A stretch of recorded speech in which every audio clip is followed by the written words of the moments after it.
రాజు, ఇక్కడ పెళ్లికి జరగాల్సిన ఏర్పాట్లన్నీ జరిగిపోయాయి. పెళ్లి కొడుకు వాళ్ళు కూడా వచ్చేసారంట. ఇక్కడ కూడా పెళ్లికి జరగాల్సిన ఏర్పాట్లన్నీ జరుగుతున్నాయి. పింకీని తీసుకొచ్చి పెళ్లి చేయడమే మిగిలింది. నేను ఇప్పుడే బయలుదేరుతున్నాను. చూడు రాజు, సూర్య ఒక నిర్ణయం తీసుకుంటే ఆ నిర్ణయంలో ఎలాంటి మార్పు ఉండదు. ఆయన అనుకున్నదే జరగాలి అనుకుంటారు. నేను కూడా అంతే అమ్మగారు.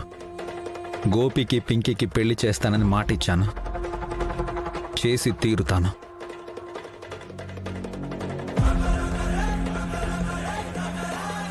నానా, ఈరోజు నాకు స్కూల్ లేదా?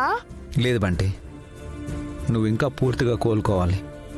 ఈ డెకరేషన్ అంతా ఏంటి నానా? ఈరోజు మీ బాబాయ్ పెళ్లి బంటి. హే, బాబాయ్ పెళ్ళి. బాబాయ్, సరే అమ్మగారు, నేను వెళ్ళి పింకీని తీసుకొస్తాను. మీరు ఇక్కడ ఏర్పాట్లు చూసుకోండి. నాన్న, పంతులు గారికి ఫోన్ చేయండి. బయలుదేరారో లేదో కనుక్కోండి. చాలా అందంగా ఉన్న బాబాయ్. పంతులు గారు, అక్క, రాజు వచ్చి నన్ను తీసుకెళ్తే పెదలను ఊరుకుంటారా? నా వల్ల నువ్వు రాజు ప్రాబ్లంలో పడతారేమో అక్క. ప్రాబ్లమ్స్ మాకేం కొత్తేం కాదులే పింకీ. నువ్వు హ్యాపీగా ఉంటావు కదా, అది చాలు.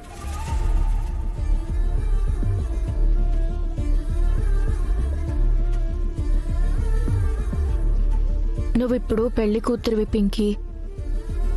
నవ్వుతూ ఆనందంగా ఉండాలి కానీ ఇలా ఏడుపు మొహంతో కాదు.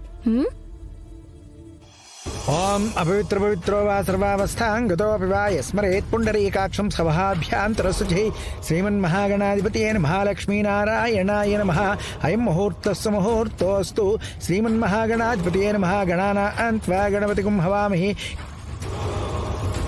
నేను చెప్పాను కదా పింకీ, రాజు వచ్చేస్తూ ఉంటాడు.